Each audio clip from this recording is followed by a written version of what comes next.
हमारे पिछली वीडियो में हमने सीखा कि साउंड को ट्रैवल करने के लिए एक माध्यम की जरूरत होती है। माध्यम सॉलिड, लिक्विड या गैस हो सकता है। एग्जाम्पल के तौर पर एक डॉक्टर हमारे दिल की धड़कन को सुनने के लिए एक स्टेथोस्कोप यूज करता है। यहाँ प्रोपेगेशन का माध्यम सॉलिड है। क्या आप ऐसा एग्जाम्पल सोच सकते हैं जहां माध्यम लिक्विड हो?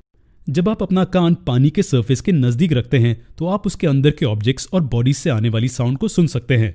जी हाँ, इस एग्जाम्पल में माध्यम लिक्विड है और हवा एक बहुत ही आम माध्यम है जिससे साउंड ट्रैवल करती है। और जैसा कि हम जानते हैं, हवा गैसियस होती है। वैक्यूम क्या है? वैक्यूम एक ऐसी स्पेस है जहां कोई भी मैटर नहीं होता है। हम मनुष्यों के लिए 100% वैक्यूम को ढूंढना या बनाना नामुमकिन है। लेकिन क्या कोई ऐसी जगह है जो वैक्यूम की तरह होती है?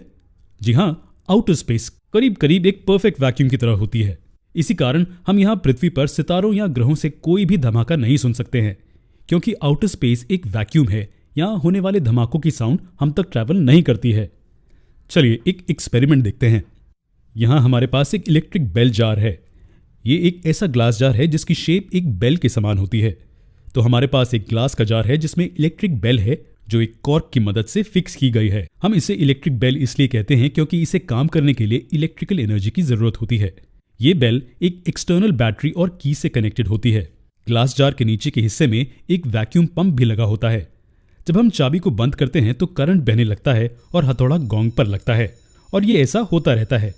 यहाँ हमें साउंड साफ सुनाई देती है। अब हम हवा को वैक्यूम पंप के जरिए ग्लास जार से बाहर पंप करना शुरू कर देते हैं। क्या साउंड और तेज हो रही है या ये कम हो रही है? जी हाँ, साउंड कम हो रही है।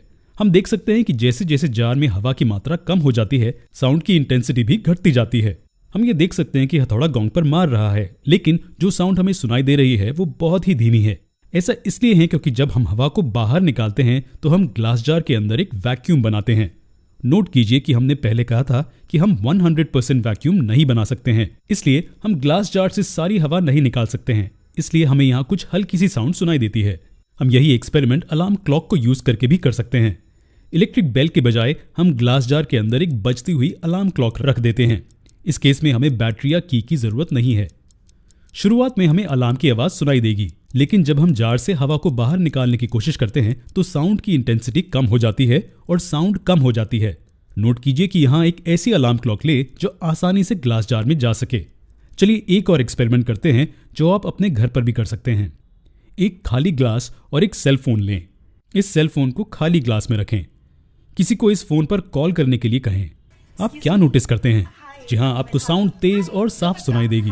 अब अगर आप अपने हाथों को इस तरह से ग्लास के खुले हिस्से के चारों ओर रखते हैं और ग्लास से हवा को निकालने की कोशिश करते हैं तो क्या आप उसी इंटेंसिटी से साउंड को सुनते हैं? क्या अब साउंड धीमी हो रही है?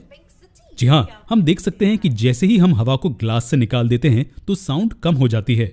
और ऐसा क्यों होता है? ये इसलिए क्योंकि जब हम हवा को निकाल देते हैं तो ग्लास में वैक्यूम बन जाता है।